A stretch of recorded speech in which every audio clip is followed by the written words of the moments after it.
saya juga kadang dinasehati oleh pasien, dok, kalau mau seperti ini yang dilakukan itu membaca ini, kalau ini yang dilakukan seperti ini. Jadi etos kerja Islami, terutama ya ketelitiannya, kemudian keprofesionalnya memberikan layanan kita kepada pasien itu lebih mengena begitu. Oke, baik-baik. Jadi kalau kita etos kerja biasa itu kan juga profesional, teliti juga gitu ya, Bu, sesuai standar juga. Tapi kalau Islam itu kayaknya ada tambahan ini ya, motivasi yang sifatnya spiritual gitu ya, sesuai dengan bagaimana Islam mengajarkan bahwa kita kalau bekerja tuh harus ihsan gitu misalnya ya, seperti dinilai oleh Allah, dilihat oleh Allah seperti itu kah, Bu? Maksudnya mungkin saya keliru tidak memahaminya. Jadi kalau Iya, Allah dokter. melihat kita, Jadi pasti kita harus mengerjakan yang bisa sebaik-baiknya. Seperti itu. menyeimbangkan Mm-mm. dalam satu kepentingan saya bekerja, saya harus mendapatkan kualitas dunia saya juga kualitas akhirat saya di dalam satu pekerjaan itu untuk Oke. menyeimbangkan. Baik, jadi kualitas dunia dapat, kualitas akhirat juga dapat. Akhirnya artinya berarti mutunya itu penjamin mutunya tidak hanya jaminan mutu standar dunia gitu ya, tapi ada juga standar yang sifatnya ukhrawi gitu ya, Bu ya. Jadi lengkap banget gitu ya penjaminan mutunya. Iya, dokter, Iya, apalagi oke. kalau udah usia 40 plus itu memang semua berubah ya. Memang Tapi kayaknya orientasi itu yang saya rasakan sih kalau saya semua itu berubah gitu. Tapi Oh, kayaknya teman-teman. tidak tidak harus menunggu 40 plus ya untuk menyadari eh, apa namanya kembali ke menyeimbangkan dunia dan akhirat. Oke, terima kasih Dokter Flora. Insight-nya menarik sekali. Oke, Ini matur nuwun. ya, yang Izin selanjutnya ada yang berpendapat, dokter. raise hand ini Bu Lailatul. Lanjut. Izin izin Izin dok. berpendapat, dokter. Ya, yang mana dulu Oh, nih? ya. Ya, ya, Silakan. ya. Monggo, monggo. Bu Selamat ini. Lailatul dulu mungkin Oh, nanti habis biasa. itu Pak Edwin. Ya dok, kalau menurut saya dari konsep itu kan di rumah sakit bisa terlihat bagaimana seorang tenaga kesehatan bekerja secara profesional dan sesuai standar. Jadi terkait indikator, misalnya kepatuhan terhadap SOP, keselamatan pasien bisa terjaga, jadi pelayanan bisa tepat waktu, minimal kesalahan loh dok, Mm-mm. serta pasien puas terhadap pelayanan yang diberikan oleh tenaga kesehatan tersebut. Seperti itu menawi dokter. Oke, tadi ada keselamatan pasien, ketepatan waktu, kepuasan, apalagi Bu tadi Bu? Ada yang kelewatan nggak Eh, saya? Keselamatan SOP sampun dok secara Oh iya sesuai Bu, standar ada gitu. J, keselamatan standar eh, J, pasien satisfaction tadi kepatuhan ya J, kalau nggak salah tepat ya. Ada J sekitar tiga dokter. ya. Oke, terima kasih Bu J, Lailatul. sama-sama Selanjutnya dok. Pak Dr. Edwin, monggo. Oke, mohon izin, dokter Merita.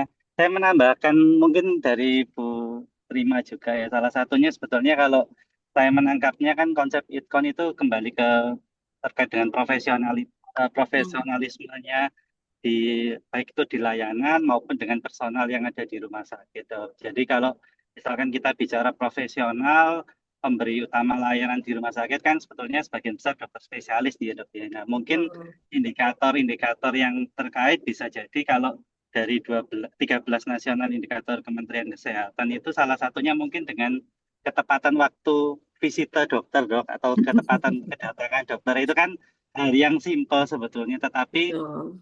terkadang poin itu tidak menjadi apa ya dok ya, menjadi hal yang bermakna bahwa dengan apa namanya dengan perlakuan misalkan dari beberapa dokter tanda kutip yang tanda kutip masih belum profesional secara secara baik itu ketepatan kedatangan saat jadwal polispesialis maupun ketepatan waktu datang visitor, hal tersebut kan imbasnya jadi kemana-mana gitu. Oke, mungkin terkait dengan kepuasan pasien, keselamatan pasien juga itu juga menjadi hal yang bermakna. Yang kedua mungkin terkait terkait dengan kepatuhan terhadap SOP, dok. Kalau di sini Hmm. profesionalismenya yang diharapkan kan bahwa personalnya juga bisa menjaga profesionalismenya juga, tetapi penyesuaian dengan di rumah sakit pastinya kan sudah ada standar operasional prosedur yang ditetapkan di rumah sakit. Misalkan dalam hal ini kalau dikaitkan dengan indikator Kemenkes nasional itu salah satunya mungkin ketepatan site marking, dok, misalkan kalau kita ambil sebagai contoh. Jadi setiap proses tindakan di operasi itu dokter spesialis wajib melakukan site marking atau pemberian tanda pada lokasi operasi. Gunanya adalah untuk menghindari resiko atau terjadinya insiden keselamatan, misalkan atas ketidaktepatan lokasi, ketidaktepatan prosedur, dan juga ketidaktepatan pelayanan terkait. Mungkin itu dokter. Terima kasih dok.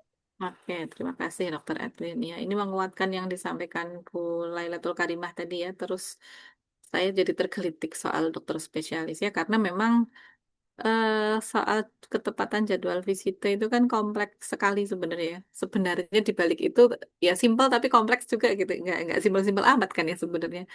Karena ini terkait dengan em, katakanlah beban kerja, kemudian terkait juga dengan pembayaran seperti itu ya. Kenapa dokter spesialis itu masih mengejar praktik di 3 tempat misalnya itu kan tentu karena eh dari satu sisi pendapatan mungkin masih kurang kalau hanya mengandalkan 1 tempat seperti itu ya. Mungkin berbeda dengan di luar negeri katakanlah yang mana kalau dokter kerja ya 1 tempat aja sudah sejahtera gitu ya karena anaknya sekolah sudah tidak bayar segala macam. Jadi faktor dibaliknya kompleks gitu dan belum lagi kalau di rumah sakit sebelah kebetulan ada cito, ada kondisi emergensi yang memang mau nggak mau harus menunda gitu ya. Jadi memang ini problem mutu yang tidak hanya persoalan di lingkungan mikro rumah sakit sebenarnya ya, tapi bahkan ada masalah makro yang lebih luas ya kalau kita berpikir lebih jauh ya. Dan saya rasa Bapak Ibu di sini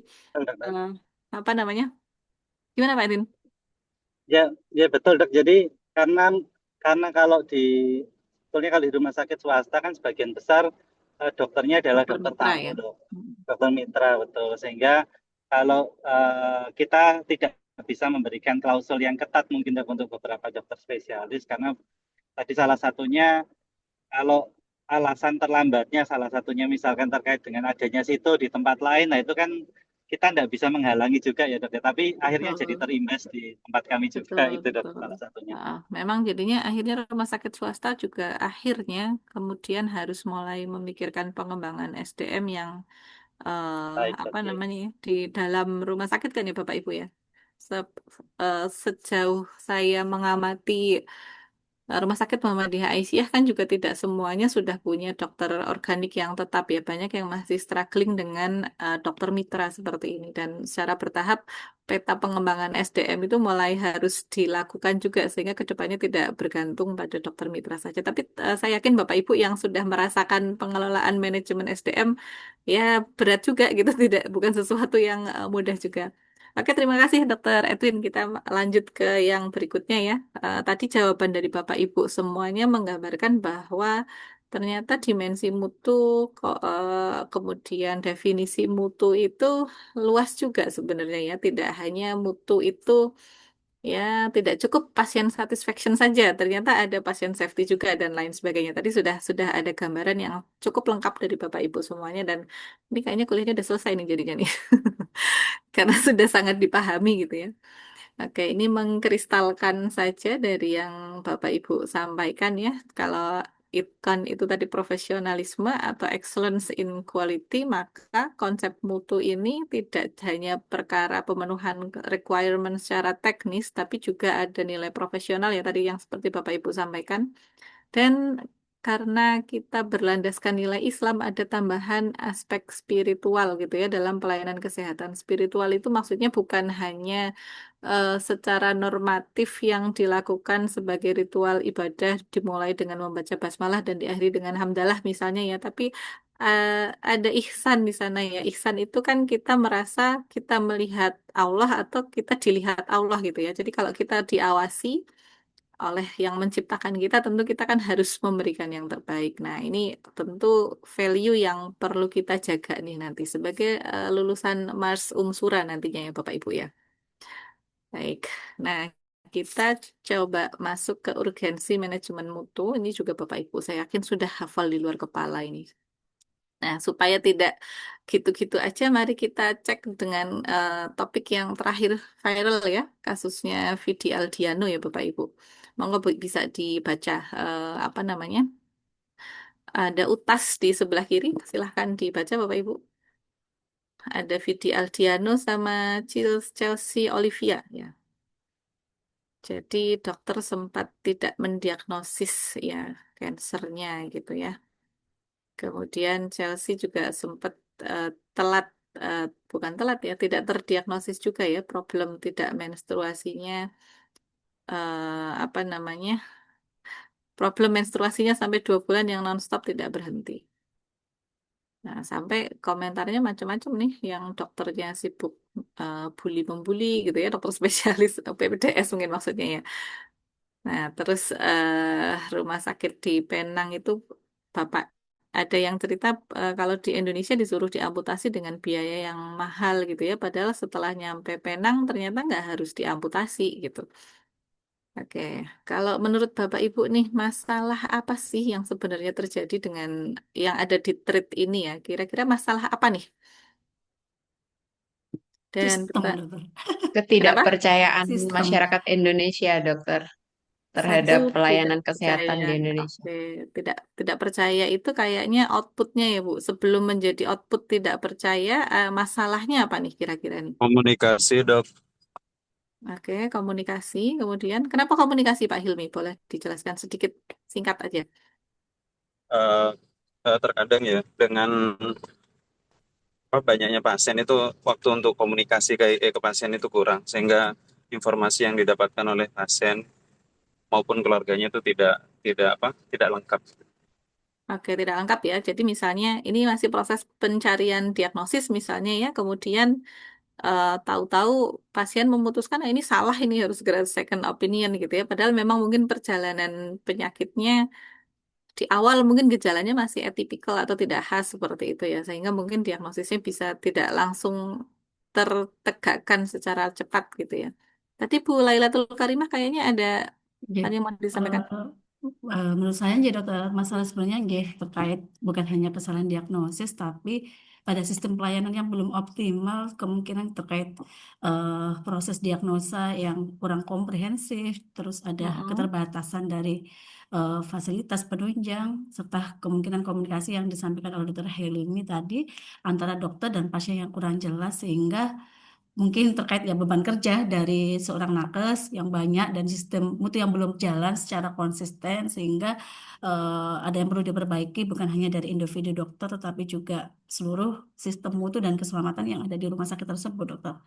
Oke, berarti ada mutu mutu atau kualitas dan kapasitas dokter mendiagnosisnya itu masih dipertanyakan juga. Kemudian yang kedua ada masalah sistem. Oke, menarik sekali. Jadi ini masalah mutu layanan saja atau masalah manajemen juga Bapak Ibu? Dua. Keduanya ya. Jadi dua-duanya, dokter. Oke, dua-duanya. Jadi Saya memang menambahkan mungkin terkait aksesibilitas juga, dokter. ya Jadi silakan. selain proses tadi baik itu secara komunikasi juga kurang sesuai atau kurang tepat, tetapi juga saat ini kan sebetulnya dengan pengembangan regulasi yang menyarankan rumah sakit berbasis kompetensi itu kan harapannya juga untuk mengeliminir hal yang seperti ini, dok. Jadi kalau secara umum bahwa aksesibilitasnya itu sudah tepat dan satu rumah sakit bisa menangani satu kasus sampai dengan tuntas, harusnya hal seperti ini tidak terjadi. Tetapi yang dalam pelaksanaan seringkali misalkan berobat ke suatu rumah sakit, tetapi dalam hal itu penanganannya hanya terbatas seperti hanya pemberian obat saja, tapi tidak ada saran atau untuk rujukan terkait interpretasi atau mungkin penunjang yang lebih spesifik, lebih lengkap. Hal tersebut terkadang dengan dokter tersebut hanya pemberian obat-obat saja sehingga menyelesaikan masalah iya, tetapi masalahnya hanya terbatas pada masalah dasarnya saja, tetapi tidak ada poin bahwa ternyata dengan kondisi penyakit seperti ini bisa bisa melebar kemana-mana. Hal tersebut yang akhirnya kalau bisa disampaikan akhirnya secara penanganan, asesmen maupun penanganannya itu bisa jadi tidak kompleks atau tidak lengkap seperti itu, dok.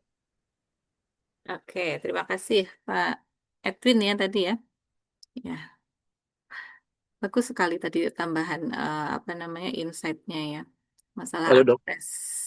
boleh Ya, menambahkan dok? silahkan Pak Aswin. Ya, saya Asin dok. Mohon maaf, oke. Jadi sebenarnya interpretasinya di sosmed seperti ini, apalagi kan banyak banyak sekali arahnya kemana. Karena bisa paradigma pertama satu adalah apakah ini buzzer atau yang anti dengan kedokteran kita ya, sehingga ini menjadi prudential untuk kita bahwa ini memberi dogma atau stigma yang tidak baik ya untuk pelayanan kesehatan. Kita nggak tahu apakah itu buzzer atau tidak. Yang kedua dok, kalau lihat ceritanya apa dia diagnostik kista, sebenarnya ini sudah jelas. Kista itu ada memang precancer, ada cancer, ada yang memang benigna atau jinak. Tergantung bagaimana yang menyikapinya, karena pasti ada tindak lanjutnya. Jadi ini adalah interrupt diagnosis yang mungkin tidak tidak dilanjutkan. Mungkin pasiennya sendiri mungkin pengennya mungkin berobat ke luar negeri atau gimana gitu loh. Sehingga tidak dilakukan evaluasi lebih detail misalkan dengan FNAB, biopsi, sehingga seolah-olah kita ini salah diagnosis padahal di sana sudah dilakukan full pemeriksaan. Ya wajarlah di sana lebih tahu karena kita sudah dapat pintu ya entry dari disease-nya. Udah dapat Tapi data dari kita ya. iya, tapi tidak dilanjuti. Mungkin dia mungkin masih ragu, in doubt dengan pemeriksaan kita, sehingga dia melakukan pemeriksaan patologi anatomi lebih detail di sana, sehingga detailnya jelas gitu. Jadi ini menjadi persepsi publik yang bisa disalahartikan dengan profesi kita, dok. Tapi intinya banyak sih kita ini prestasi dokter kita di kancah nasional bahkan internasional yang tidak pernah terupload di depan ya. Dan saya aja anak saya sih bagian operasi bedah jantung, banyak sekali pasien-pasien yang sebenarnya layak dioperasi di sini, pasien itu pindah ke sana ya, pindah ke sana seberang sehingga dilakukan operasi di sana. Dan intinya kita sudah banyak mengerjakan, nanti kalau ada komplikasi di sana baliknya ke Indonesia gitu. Dan kita banyak sekali Begitu kita ya. melakukan yang banyak yang mungkin tidak terupload, tidak kalau kita bilang tidak terekspos seperti luar negeri gitu prestasi dokter di Indonesia kita. Cuman kita memang orangnya ya ikhlas ya Rendah hati bekerja, ya. yang penting berbuat yang terbaik untuk pasiennya. Mungkin demikian dok, matur nuwun. Oke, terima kasih. Pak Aswin punya ini nggak punya akun di Threads atau di media sosial juga nggak? Ngonten juga nggak, Pak? Saya iya dok, tapi nggak terlalu aktif, banyak fata morgananya di sana. Di- Oke, Jadi oke. lebih bagus Iya, iya. Memang tadi gitu. saya setuju sih sama sama apa namanya tadi insight dari Pak Aswin ya. Jadi, nah beruntung sekali sekarang dokter sudah mulai banyak yang speak up juga gitu ya. Jadi harapannya memang Indonesia punya masyarakat ya punya gambaran yang lebih komprehensif bahwa memang kualitas layanan kesehatan kita nggak kalah gitu ya. Terus saya jadi teringat Prof. Erwin, Kepala Dinas Jawa Timur ya. Kayaknya beliau juga sangat mengangkat isu masyarakat yang banyak berobat ke luar negeri itu gimana caranya supaya eh, maksudnya supaya masyarakat itu bisa lebih optimal berobat di dalam negeri daripada ke luar negeri ya. Ya mungkin nanti ke depan kita bisa lanjutkan diskusi ini lebih menarik lagi. Oke, kalau berita ini Bapak Ibu sudah membaca ya? Sudah dong. Oke, ini juga cukup kompleks ya. Mungkin bisa satu atau dua orang berpendapat, silakan. Iya dok, tadi saya Lita dok. Ya, Saya tadi silakan sempat Bu Elita. baca, tapi informasinya kurang kurang detail kalau menurut saya. Jadi di situ tadi diinformasikan usia 75 tahun menjalani proses HD, terus mesinnya bunyi karena air, terus dia meninggal. Tapi nggak ada data kondisi pasien saat itu, misal odem paru atau apa gitu, atau asidosis dan lain-lainnya. Jadi kalau menurut saya sih itu kejadiannya awalnya potensial cedera lalu jadi KTD seperti itu. Tapi belum detail juga mesinnya karena apa? Karena kelalaian SOP atau karena memang rusak tiba-tiba dari mesinnya, belum pemanggilan kepada instalasi pemeliharaan sarananya tidak pemeliharaannya tidak baik. Nah, itu di situ tidak disebutkan dengan jelas dokter. Itu sih kalau yang menurut saya, kalau yang usia yang hemodialisa. Kalau yang anak menunggu ini juga informasinya juga kurang jelas juga. Karena kalau misal langsung kita ambil kesimpulan KTD, itu datanya kurang lengkap. Seperti itu, dokter. Oke, ya. Tapi ini sama ombudsman tuh kayaknya beritanya ini banget ya. Langsung ditulis ada masalah gitu ya. Izin dok, apakah ini sebelumnya sudah ada misalkan audit medis atau apa? Karena kita kan Iya. kita tahu bahwa Mm-mm. kalau mereka ombudsman yang turun harus berdasarkan pada real dan fakta berdasarkan dasar keahlian atau ilmiah. Jadi nggak bisa karena ombudsman itu isinya bukan orang-orang anu tapi orang hukum yang mungkin Betul. disalahartikan, salah tafsirkan seperti Dokter Eli, Bu Elita tadi. Cuman ini terus terang ini rumah sakitnya di belakang rumah sakit di rumah saya ini. Oh gitu. Dari daerah ini. Cuman memang terus terang pasiennya memang banyak dan rumah sakitnya saya bilang ya rumah sakit daerah ya antara nggak terlalu banyak apa ya pasiennya banyak tapi belum ada eh, yang sesuai yang diharapkan. Artinya belum ada ini masih rumah sakit tipe C belum ada sampai peningkatan dari sejak saya zaman dulu sejak kuliah sampai sekarang itu belum ada. Kenapa? Saya nggak tahu. Memang ini rumah sakit pemerintah yang daerah ya yang memang dekat melekat banget dengan kepentingan politik ya. Sehingga yang saya takutin patient safety standarnya itu tidak difokuskan ke sana. Jadi yang penting yang penting bertahan survive kemudian kalau ada masalah baru reaktif. Itu yang sering terjadi dok selama ini. Oke. Makasih. Oke. Kalau Pak Asin sekarang prakteknya di rumah sakit mana, Pak? Saya di Sutomo dok, Rumah Sakit Oh, Dr. di Sutomo. Sutomo. Iya, Eh, saya tapi asalnya dari Binjai dulu. dengan Prof. Ini Cita rumahnya, ya. ya betul. Direkturnya Prof. Cita ya. Ya betul dok. Oke, baik. eh ya, saya pernah internship di Sumatera juga ya. Budayanya memang beda sekali ya dengan di Jawa ya. Rumah sakitnya itu rumah sakit benar-benar politis ya kalau di sana ya. Mungkin tidak semuanya ya, tapi betul tadi nuansa politisnya sangat terasa. Oke, jadi banyak faktor ya Bapak Ibu sekalian dan ini pertanyaan saya sama dengan yang tadi, ini masalah mutu atau manajemen dan Bapak Ibu sudah menjawab ya dua-duanya gitu ya. Kalau ngomongin mutu ya memang harus dikelola dengan manajemen gitu kan, nggak bisa terlepas satu sama lain seperti itu. Oke, terima kasih Bapak Ibu. Sebenarnya lebih enak tuh kuliah tuh ngobrol-ngobrol kayak gini ya daripada saya satu arah gitu ya, nggak asik karena apalagi Bapak Ibu sudah hafal dan sudah tahu semua gitu sebenarnya. Jadi ini mengingatkan kita saja gitu ya. Patient safety angkanya besar sekali gitu ya. 4 dari 10. Ini kalau di primary care dan layanan rawat jalan. Jadi kalau ada 10 orang, empatnya itu mengalami masalah keselamatan pasien. Berarti kan besar sekali problemnya ya. Dan keselamatan pasien sebenarnya tidak hanya yang di 6 sasaran keselamatan pasien, tidak hanya yang sudah KTD ya. Kayak misalnya diagnosis terlambat itu juga sebenarnya bagian dari mutu dan keselamatan pasien gitu ya. Jadi eh kita bisa berpikir beyond, bisa berpikir lebih jauh gitu ya dari sekedar 6 sasaran keselamatan pasien saja.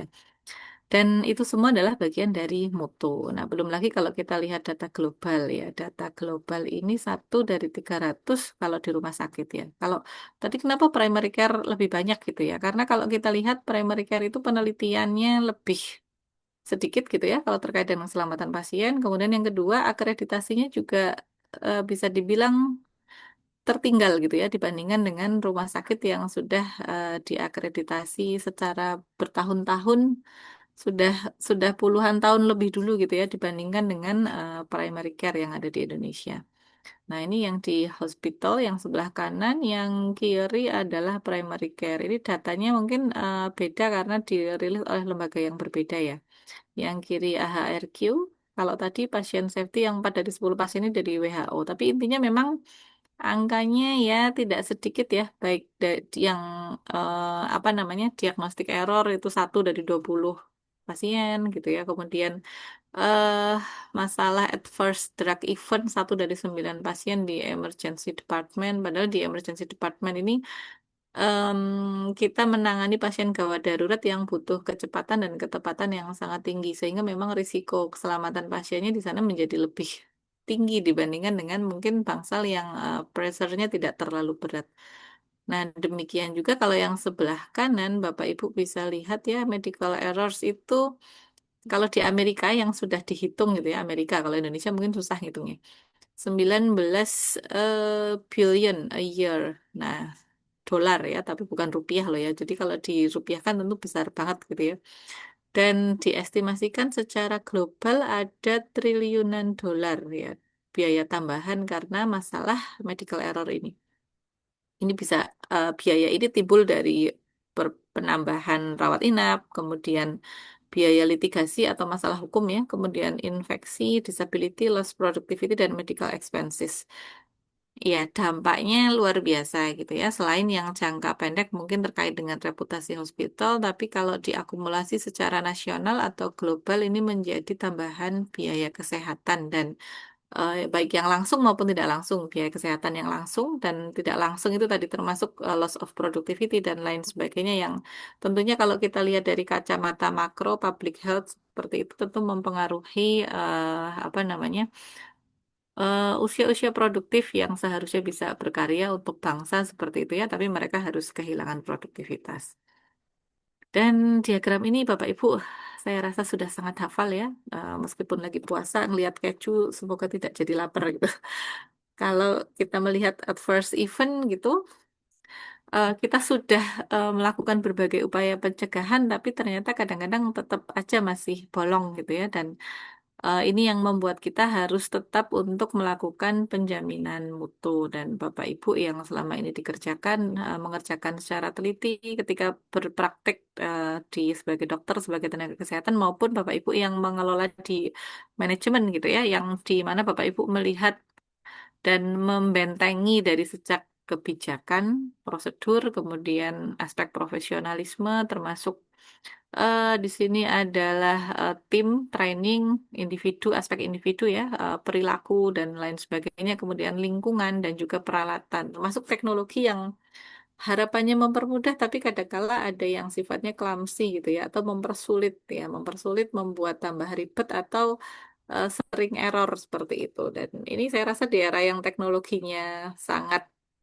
em, apa namanya mendominasi di eranya kita ya, inilah yang eh, apa namanya seperti pedang bermata dua yang membutuhkan perhatian kita lebih lanjut. Oke, kemudian kalau dirangkum dari berbagai sumber, nah untuk urgensi keselamatan pasien atau sorry kok urgensi keselamatan pasien, urgensi dari manajemen mutu ya, kenapa penting diterapkan di layanan kesehatan? Tadi Bapak Ibu sudah menjelaskan ya. Ada aspek kepentingan stakeholders, baik stakeholders yang sifatnya sebagai pengguna atau customer, kemudian stakeholders lain ya yang berkepentingan. Ya, kalau Bapak Ibu yang di rumah sakit pemerintah kan berarti ada pemerintah sebagai stakeholder utamanya, kemudian masyarakat luas. Nah, kalau yang di rumah sakit swasta, nah tentu ada yayasan atau mungkin organisasi masyarakat yang memiliki rumah sakit Bapak Ibu. Belum lagi aspek pasien safety yang tadi kita lihat datanya tidak sedikit dan sebenarnya mayoritas preventable atau bisa dicegah. Kemudian aspek efisiensi ya, kalau terjadi masalah mutu tentunya jadi nggak efisien gitu kan. Cost-nya meningkat, kemudian kebutuhan sumber daya juga jadi meningkat untuk mengatasi masalah itu. Di sisi lain kalau layanannya belum bermutu, otomatis biasanya juga tidak efisien. Kemudian aspek standar ya, standar kepatuhan terhadap standar, bagaimana kepatuhan petugas dan pertanggungjawaban gitu ya. Ini membuat kita perlu menjamin bahwa standar itu bisa diterapkan. Kemudian kita juga punya kepentingan untuk mengoptimalkan luaran dari layanan kesehatan. Jadi luaran layanan apakah pasiennya bisa sembuh, membaik dengan berobat di kita atau luaran yang lebih jangka pendek lagi misalnya terkait dengan loss-nya tidak memanjang, kemudian kepuasannya baik seperti itu ya. Dan seterusnya ya. Dan kita paham sekali bahwa rumah sakit itu memiliki hambatan atau memiliki tantangan ya terutama ya bahwa penerapan standar, penerapan regulasi, penerapan inovasi-inovasi itu sangat kompleks gitu ya. Kita tahu masalahnya banyak, inovasi sudah dilakukan, tapi implementasinya juga tidak mudah ya. Kita membutuhkan itu semua untuk secara berkelanjutan mengatasi masalah-masalah yang timbul di layanan kesehatan. Nah, kita mulai masuk ke yang kedua, definisi manajemen mutu. Tapi sebelum ke manajemen mutu, tentunya kita bahas dulu apa itu definisi mutu. Nah, tadi Bapak Ibu sudah menyampaikannya di awal ya. sudah dijawab juga sih, jadi saya tidak bertanya lagi juga nggak apa-apa. Jadi dalam pengalaman Bapak Ibu, mutu itu paling sering diartikan tadi kayaknya adalah keselamatan pasien ya. Keselamatan pasien, kemudian kepuasan pasien, dan juga kalau tidak salah dengar ada yang menyampaikan juga terkait dengan kepatuhan terhadap standar atau profesionalisme seperti itu. Dan yang tadi Bapak Ibu jawab itu betul semua ya. Jadi tidak ada satu definisi tunggal terkait dengan apa itu mutu. Nah, kita lihat beberapa mbahnya pencetus teori mutu ya. Mungkin Bapak Ibu yang sudah belajar manajemen sebelumnya juga sudah hafal.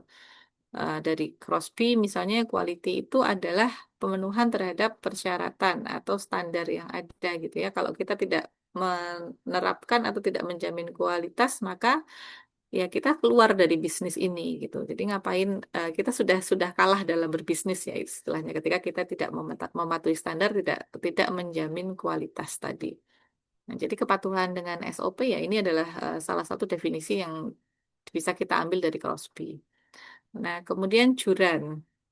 Kalau Juran mengartikan quality is fitness for use or purpose. Jadi kualitas adalah kesesuaian untuk penggunaan atau layak digunakan. Ini bahasa terjemahannya agak susah dicerna sebenarnya. Tapi intinya kalau sesuatu yang berkualitas artinya produk atau jasanya itu harus bisa digunakan ya sesuai dengan kebutuhan dan keinginan pelanggan.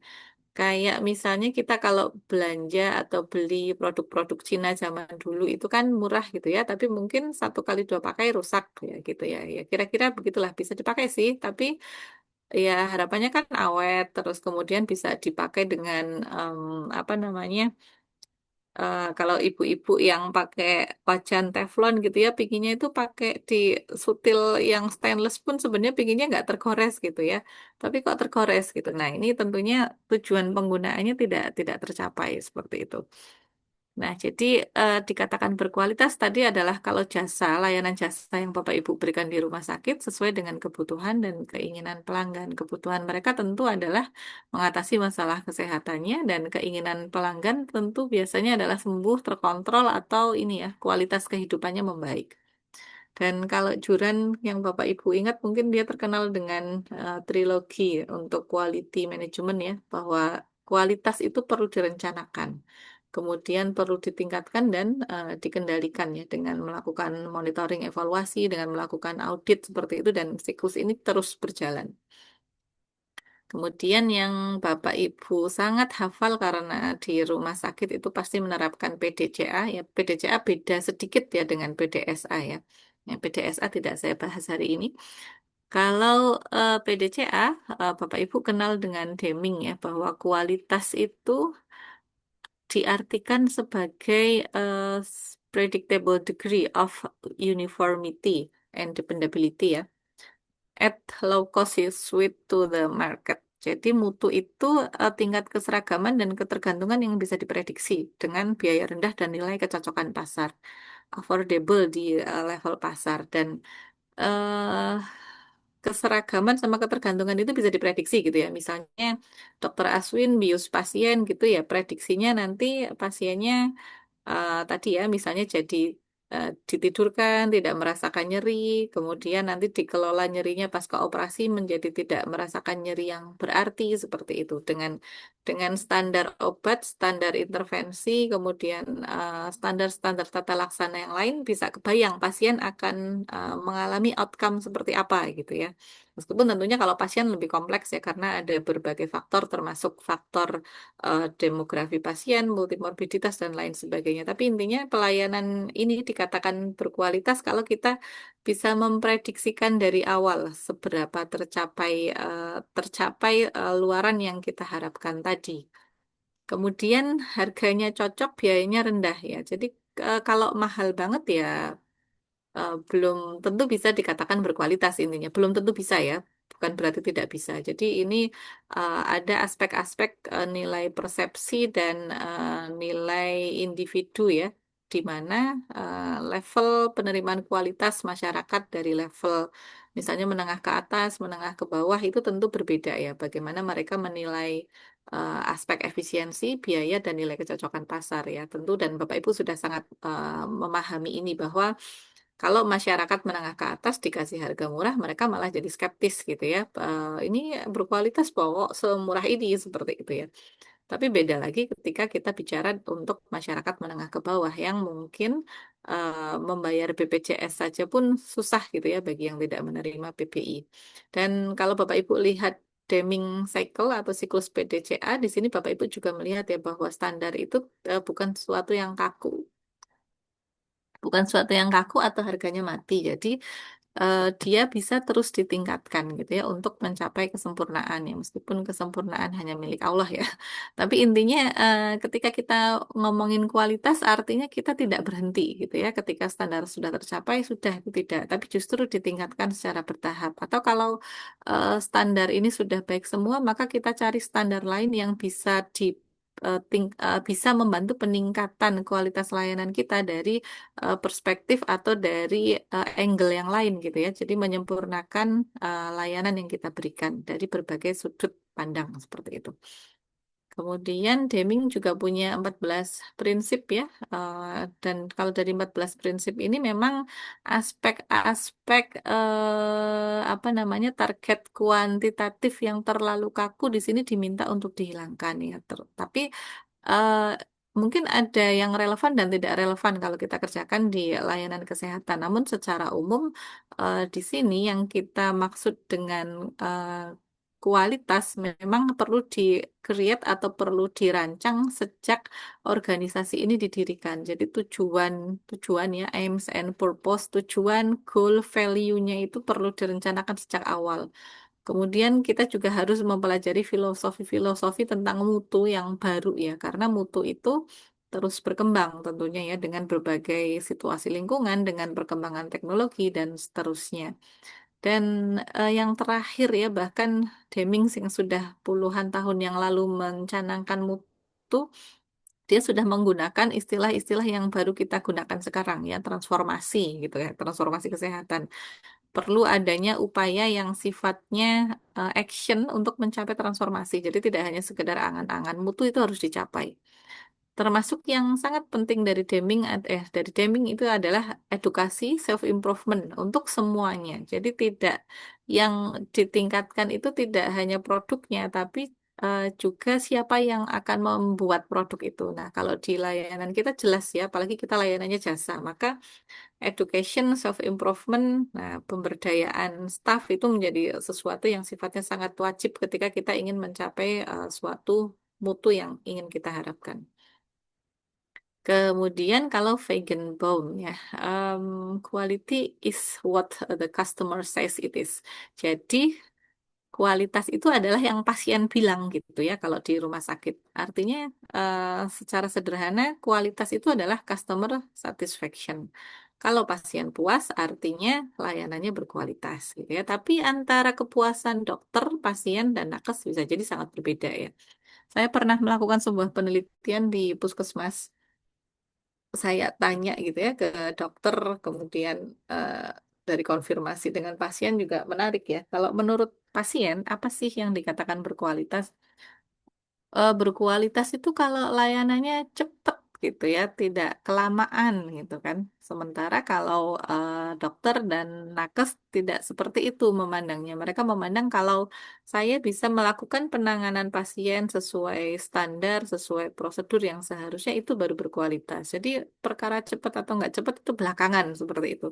Jadi memang menjadi sudut pandang yang berbeda. Namun tentunya ya memang mau nggak mau kita perlu memperhatikan customer karena memang bisnis kita adalah melayani pasien. Oke, kemudian kalau dari definisi mutunya vegan Baum ini, maka ada beberapa poin-poin esensial yang kalau di rumah sakit itu menjadikan kita harus menitik beratkan bahwa mutu itu adalah pasien satisfaction gitu ya. Jadi ini kalau vegan bomb ya, saya tidak mengatakan yang standar tadi yang menurut Crosby dan kawan-kawan ya. Kalau menurut vegan bomb memang fokusnya benar-benar pada customer.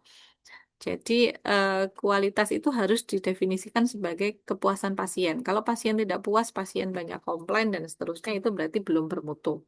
Kemudian quality in healthcare is multidimensional. Jadi kalau Bapak Ibu tadi sempat menyampaikan pasien safety, pasien experience, accessibility, efisiensi. Nah, ini adalah dimensi-dimensi dari mutu yang eh, sangat diperhatikan oleh pasien gitu ya, masalah akses terhadap informasi, akses terhadap sarana prasarana dan juga efisiensi biaya dan seterusnya ini juga bagian dari mutu karena mutu itu satu paket ya.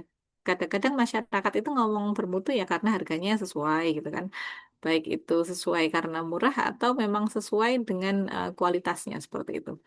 Kemudian quality in healthcare is dynamic. Jadi sifatnya sangat dinamis, tidak statis, tidak kaku. Tadi kita ingat kualitas menurut Deming, kemudian diagram siklus PDCA bahwa standar itu tidak mati, tidak kaku.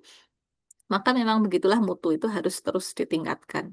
Jadi di bawah langit yang biru, di bawah matahari yang masih bersinar itu selalu ada room for improvement gitu ya Bapak Ibu. Jadi pandanglah mutu sebagai sesuatu yang dinamis yang tidak bisa berhenti. Bahwa kalau sudah tercapai artinya kita harus mencari room for improvement yang lain. Karena tentunya pasien expectation terus berubah, lingkungan, kemudian pengetahuan pasien, pengetahuan masyarakat, teknologi, kebutuhan, masalah kesehatan yang secara epidemiologis penyakit juga banyak bergeser, kemudian kebijakan pemerintah yang berubah-berubah. Ini menyebabkan kita memandang mutu harus sebagai sesuatu yang dinamis, yang tidak bisa berhenti begitu saja. Dan sekali kita mencemplungkan diri di manajemen, artinya kita harus menyadari bahwa kita tidak bisa berhenti untuk meningkatkan mutu. Dan sekali lagi, jadi rumah sakit, kualitas manajemen di rumah sakit harus secara kontinu beradaptasi sesuai dengan kebutuhan pasien, kemajuan teknologi, dan kebutuhan pengembangan dari sistem kesehatan kita secara makro. Nah, ini sedikit rangkuman. Ini rangkuman dari beberapa teori dan definisi mutu ya dari Crosby, Deming, Wagenbaum, Ishikawa, kemudian Juran dan bahkan ISO ya. Kalau definisi pokoknya tadi Crosby standar, pemenuhan terhadap standar gitu ya.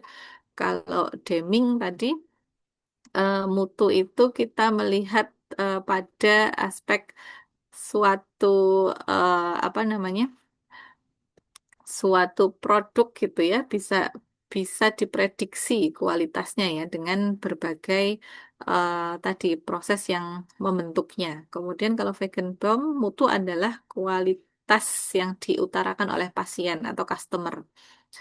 Kemudian Ishikawa juga sama, kepuasan pasien itu adalah eh, jantungnya mutu. Kemudian kalau Juran adalah ketepatan atau bisa digunakan atau kesesuaian dengan kebutuhan. Kemudian kalau ISO lebih kepada ketepatan terhadap prosedur dan spesifikasi yang diharuskan gitu ya. Jadi kalau Bapak Ibu membaca definisi mutu, ini definisi mutu yang dulunya mungkin banyak dipakai di bisnis manufaktur yang diadaptasi kepada konsep pelayanan jasa atau bisnis-bisnis jasa, saya rasa juga cukup relevan kita gunakan berbagai sudut pandang ini ya. Dan pakar-pakar lama kita ini juga menggunakan beberapa pendekatan ya kalau di sini ya, yang terutama ada yang pendekatannya manusiawi dengan memotivasi manusia, tapi tidak sedikit juga yang sifatnya menggunakan data-data yang statistik yang berbasis data untuk pengambilan keputusan. Dan memang kita tidak bisa secara saklek hanya menggunakan satu definisi mutu maupun pendekatannya, namun seringkali harus multidimensi dan multimodal ya, artinya menggunakan berbagai pendekatan untuk mencapai satu tujuan mutu yang kita harapkan. Oke, kalau menurut Bapak Ibu, kalau boleh memilih nih, dua saja misalnya, definisi mutu mana yang paling relevan dengan layanan rumah sakit? Dua saja Bapak Ibu. Definisi mutu apa yang paling relevan dengan layanan rumah sakit? Silahkan Bapak Ibu.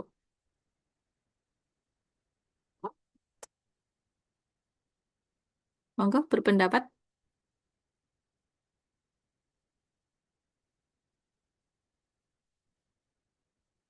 Halo, ini nggak pada pingsan kan ya? Tidur siang. Merhatikan dok, tapi masih belum ada jawaban.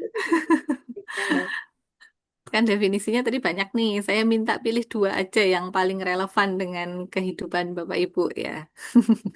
Definisi Efektif dan mutu patient mana? safety ya dok ya. Apa Pak? Efektif dan patient safety ya. Efektif dan patient safety. Efektif itu definisinya apa Pak? Maksudnya berdasarkan standar ya, misalkan PPK, evidence based gitu loh dok. Oke. Oke, oh efektif itu sesuai standar ya. Saya kira efektif itu artinya misalnya luarannya tercapai gitu ya. Tapi lebih ke proses berarti ya Pak ya. Iya betul dok. Oke, baik. Effectiveness and patient safety. Ya, monggo Bu Flora nih sudah open mic nih. Menurut saya passion center ya sama ketepatan waktu, ngoten dokter. Untuk Kalau saat ini ini itu lebih diperlukan. ini jawabannya indikator ini sudah sampai indikator nih. Kalau definisi ya definisi dulu nih definisi tadi ya. Mana yang paling relevan nih Bapak Ibu? ISO dokter, ISO 9000 itu.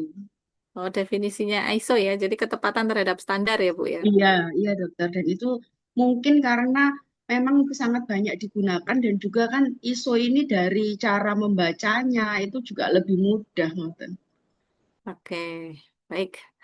Ini jawabannya Pak Aswin sama Bu Flora sebenarnya mirip-mirip nih, ketepatan standar nih kalau dari sisi para klinisi. Bapak Ibu di sini ada yang manajemen, direktur atau Izin dok. manajer?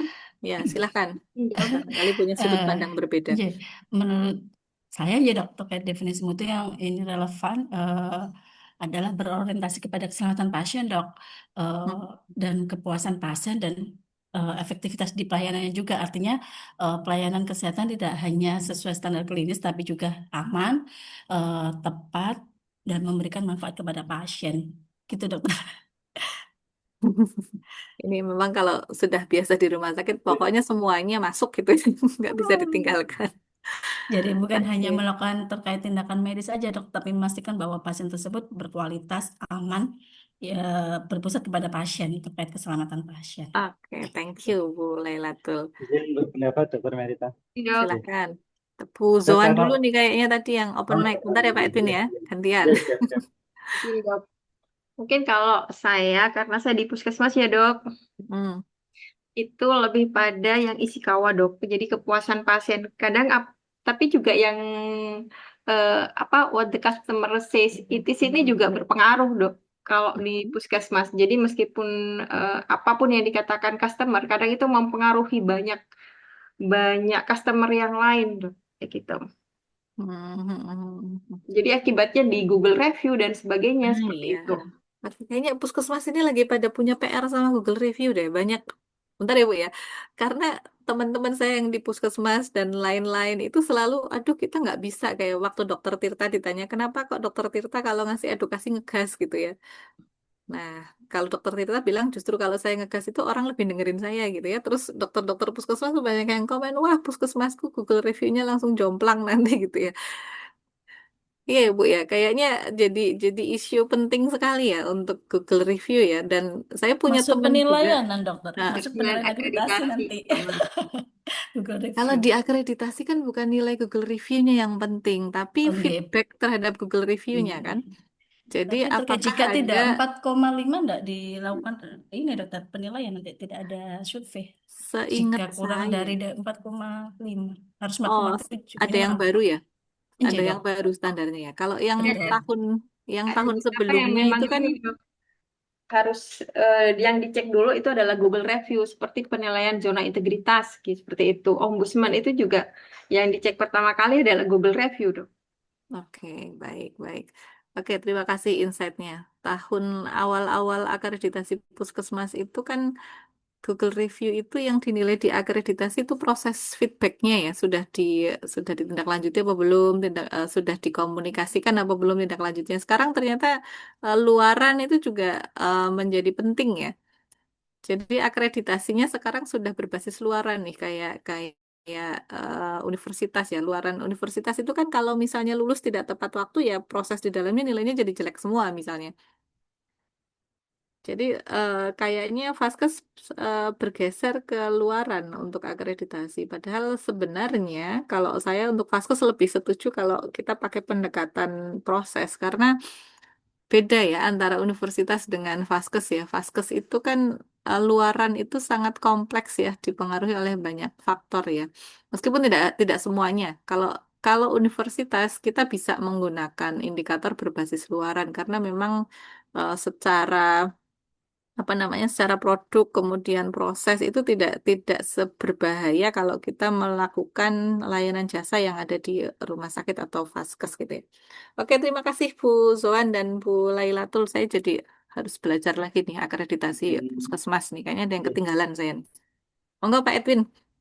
Ya, Dok, kalau dari saya mungkin ini Dok, apa pertama yang Edward Deming Dok, salah satunya adalah bahwa kan memang indikasi indikator akhirnya kan bukan pada hasil akhir saja, tapi dari prosesnya sehingga nantinya mutu itu juga poinnya adalah bagaimana continuous improvement ya Dok, ya, jadi perbaikan secara terus-menerus sehingga apa ada hasil yang didapatkan untuk meningkatkan mutu maupun keselamatan pasien. Yang kedua pastinya karena baik mutu maupun yang dari akreditasi itu sifatnya adalah pasien center care, berarti kan eh, poinnya adalah pada pasien. Kalau di sini mungkin dari isi kawah dokter karena terkait dengan kepuasan customer juga.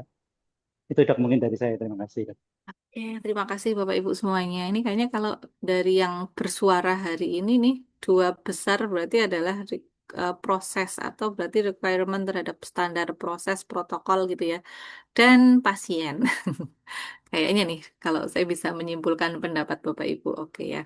Tapi secara umum ya itu tadi pilihan prioritas ya. Meskipun sebenarnya memang eh, semuanya sebenarnya relevan ya kalau kita pertimbangkan untuk diterapkan di fasilitas kesehatan. Dan sekali lagi intinya memang kita perlu memegang poin bahwa definisi mutu itu tidak cukup kalau kita hanya pakai eh ini kurang ente nih. No single definition sufficient. Jadi kalau kita ngomongin definisi mutu itu tidak cukup hanya pakai satu definisi gitu ya.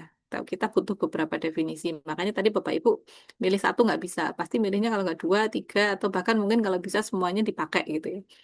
Dan ini slide lama sekali sebenarnya ya dari zaman akreditasi puskesmas dan seterusnya. Ada definisi absolut, individual, dan sosial ya. Pokoknya intinya ini kayaknya saya lewatin aja ya. Kalau di Vaskes memang intinya tidak boleh ada cedera gitu ya. Kemudian tanpa mempedulikan biaya. Sebenarnya kan itu ya, pokoknya berapapun biaya yang penting pasien sembuh, selamat, sehat gitu ya. Tapi kita nggak bisa pakai ini karena masa kita nggak mempedulikan biaya karena mau nggak mau kita dituntut dengan situasi yang membuat kita harus melakukan berbagai efisiensi. Nah, kemudian definisi individual ya kalau dikatakan bermutu kok ini definisi yang salah ketik nih Bapak Ibu. Ini ekspektasi pasien ya terhadap manfaat atau kemungkinan terjadinya cedera konsekuensi yang tidak diharapkan itu tidak ada. Intinya pasien maunya ya sembuh atau membaik kondisinya. Nah, kalau di aspek sosial ini lebih kompleks lagi karena di sini sudah mulai ada aspek mutu untuk biaya kesehatan, kemudian tapi juga tidak ada cedera tadi, kemudian distribusi layanan termasuk akses ini juga bisa tercapai dan baik sebagaimana dinilai oleh masyarakat secara umum.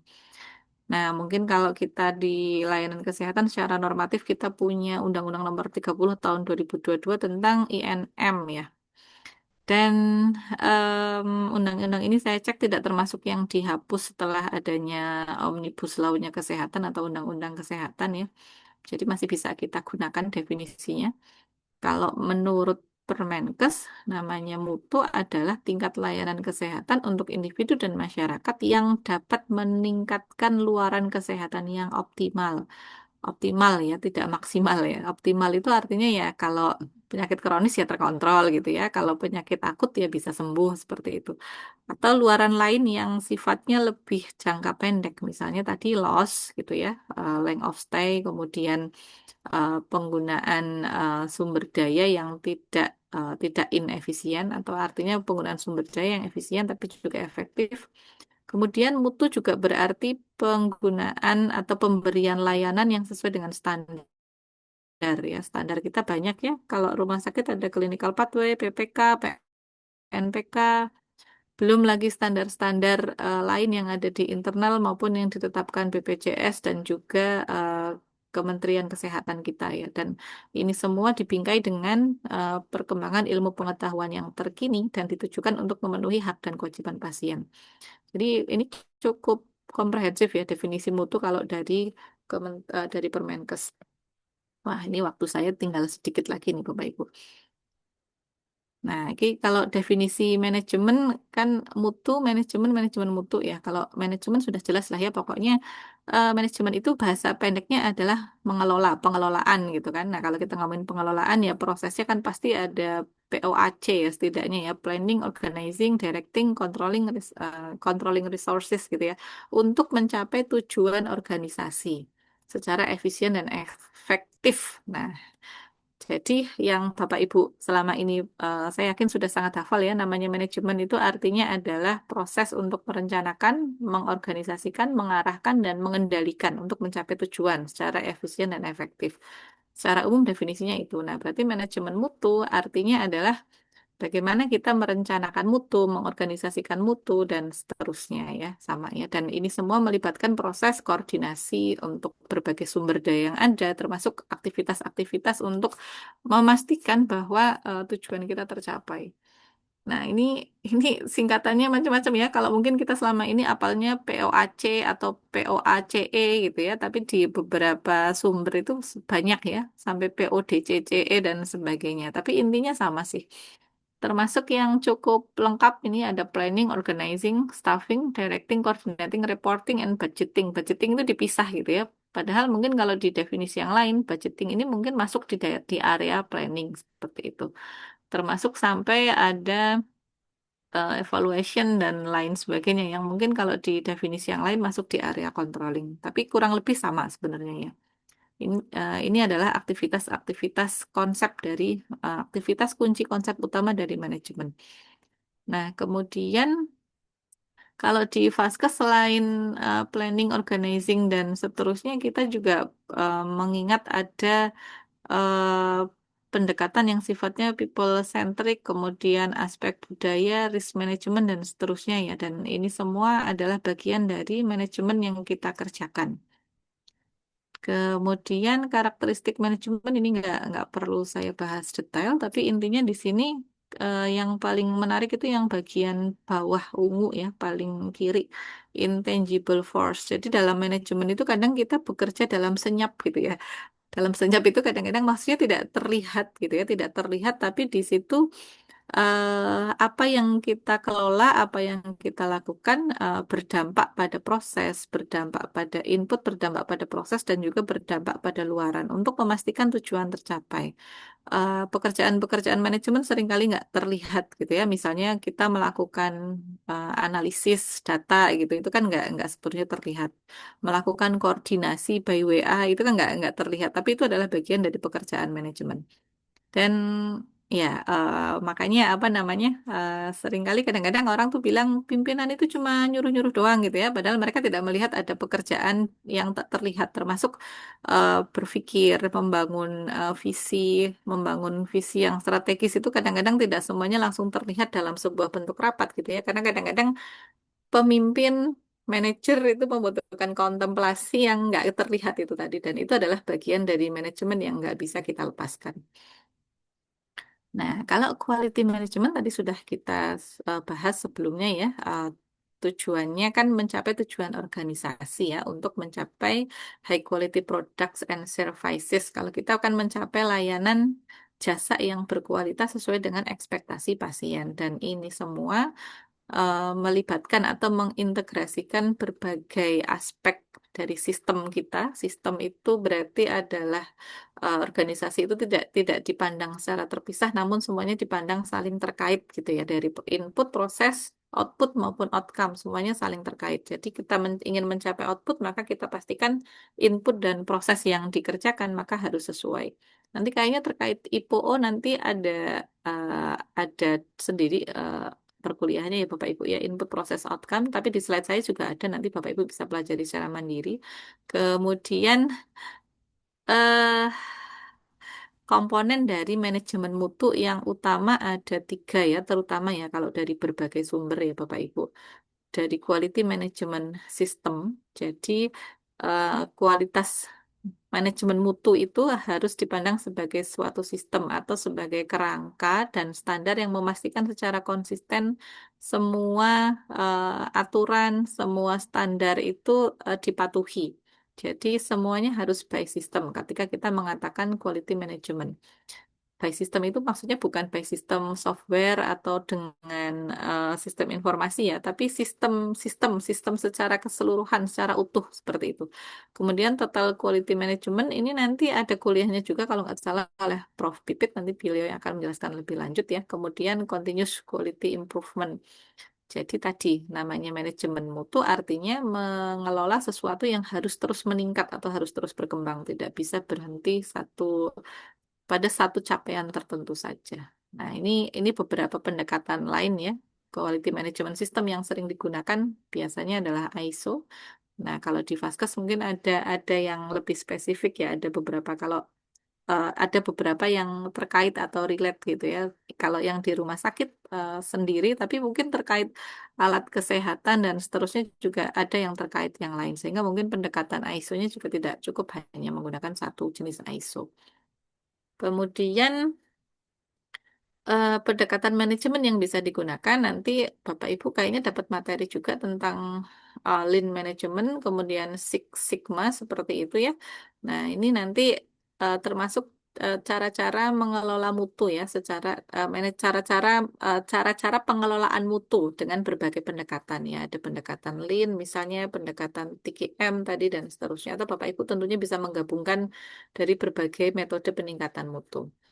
Dan yang cukup penting juga adalah keterlibatan dari employee atau staff ya. Kita tidak bisa meningkatkan mutu tanpa keterlibatan staff gitu ya.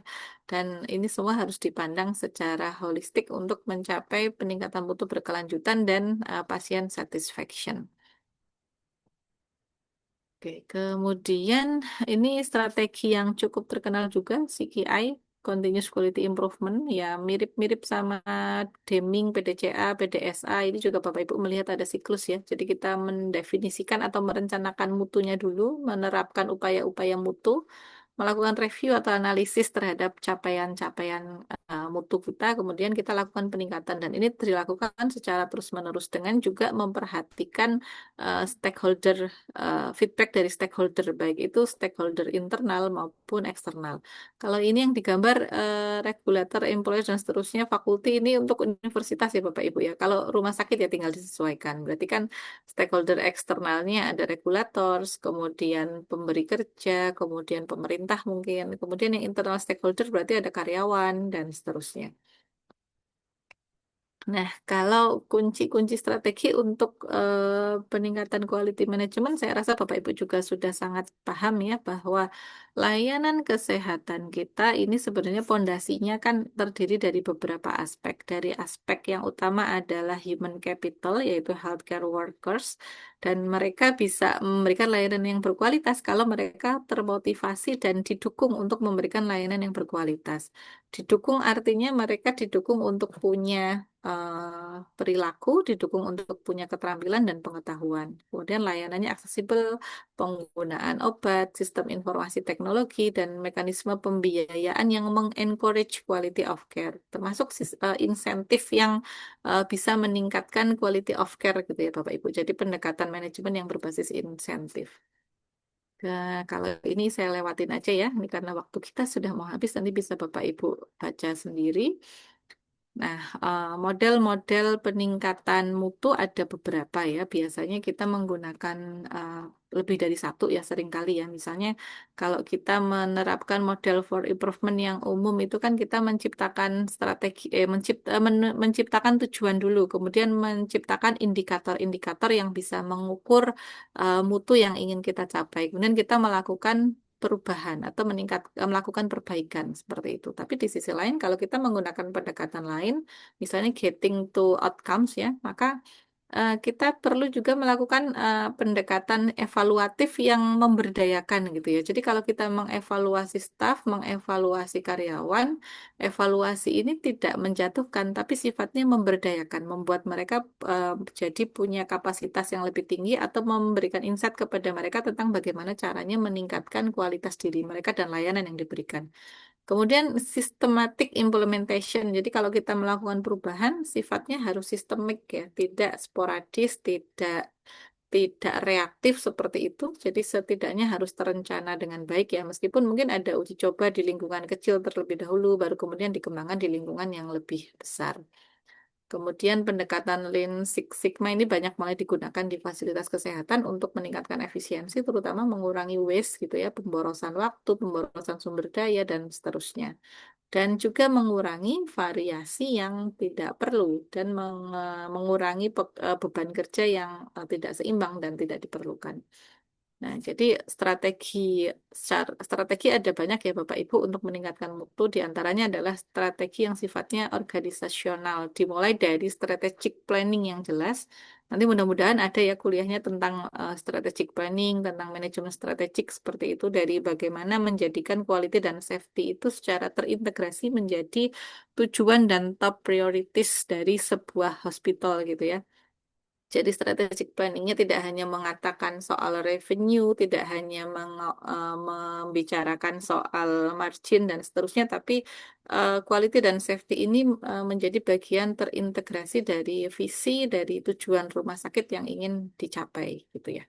Kemudian incentive compensation, nah ini tentu kompensasi-kompensasi yang sifatnya untuk meningkatkan penjaminan mutu ya. Nah, insentif itu tidak selalu sifatnya berupa uang ya, tidak harus selalu berupa uang. Ada insentif-insentif yang sifatnya intangible atau non non uang ya. Misalnya adalah memberikan mereka akses terhadap apa namanya pembelajaran, memberikan mereka akses terhadap eh, apa namanya kualitas lingkungan kerja yang menyenangkan dan seterusnya.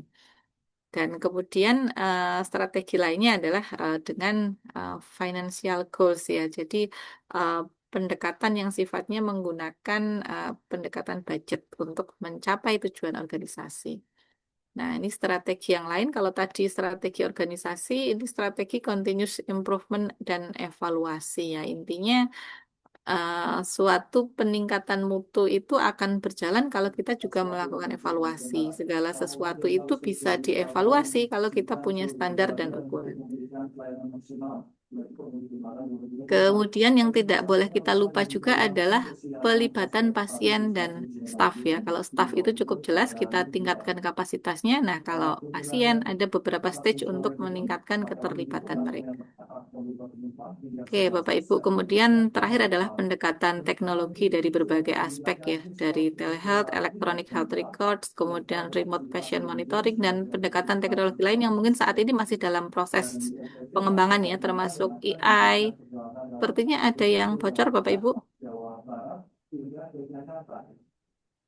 termasuk AI, IoT dan seterusnya. Nah, ini mungkin di bagian kita mungkin sebagian masih sifatnya masih ngawang-ngawang, tapi sebagian sudah diterapkan gitu ya penggunaan AI untuk klaim, kemudian penggunaan operasi robotik untuk lebih presisi dan seterusnya sebagian besar sudah dilakukan, termasuk menciptakan desain-desain alat yang lebih minim kesalahan. Misalnya kalau bikin jarum suntik yang tidak melukai petugas dan seterusnya, itu juga bagian dari pendekatan teknologi.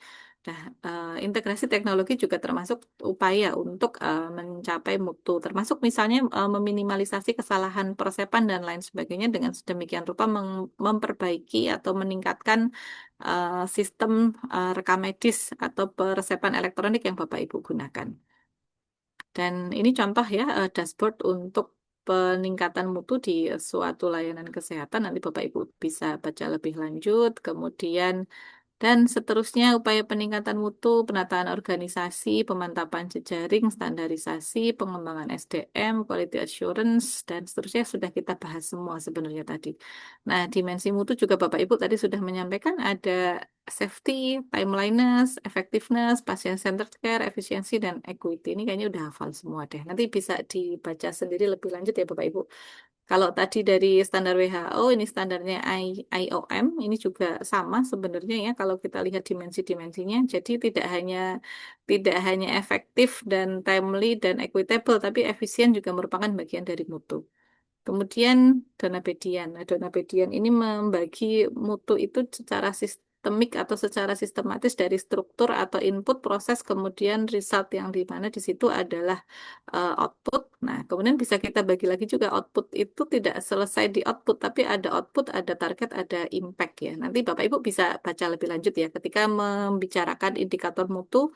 Indikator mutu kan ada yang indikator masukan, ada yang indikator proses, indikator keluaran, indikator sasaran, dan dampak. Jadi masing-masing bisa disusun secara lebih sistematis. Nah, ini definisinya, kemudian komponen-komponennya dari indikator eh, input itu apa saja yang bisa kita perhatikan, proses apa saja, output apa saja, dan seterusnya ya Bapak Ibu ya. Nah, termasuk juga dari para suraman pemasaran ya, Bapak Ibu sudah belajar kayaknya nih terkait dengan kualitas karena tadi kita melihat mutu itu juga terkait dengan patient satisfaction. Oke, terima kasih Bapak Ibu semuanya. Mohon maaf ya, molor sampai 3 menit ini mudah-mudahan tidak terlambat banget untuk kuliah berikutnya. Nanti kalau ada pertanyaan kayaknya bisa lewat chat aja ya. Kayaknya tadi ketua kelas sudah menghubungi saya untuk materi dan seterusnya nanti saya akan sampaikan melalui admin. Oke, terima kasih Bapak Ibu semuanya. Cukup ya. Mohon maaf yang di akhir terlalu ngebut karena waktu kita memang terbatas dan insya Allah sudah menjadi keseharian Bapak Ibu. Jadi tidak ada yang sulit dan pasti yang susah adalah implementasinya ya, bukan teorinya. Demikian ya Bapak Ibu ya. Mari kita tutup dengan membaca hamdalah dan doa kafaratul majelis. Alhamdulillahirrahmanirrahim. Subhanakallahumma rabbana wa bihamdika asyhadu alla ilaha illa anta astaghfiruka wa atubu ilaik. Matur nuwun sangat Bapak Ibu semuanya. Assalamualaikum warahmatullahi wabarakatuh. Waalaikumsalam Waalaikumsalam warahmatullahi warahmatullahi wabarakatuh. wabarakatuh. Terus pun Terima kasih dokter. dokter. Terima kasih Terima kasih Bapak dok. Ibu semuanya. Sampai ketemu di lain kesempatan. Izin live ya.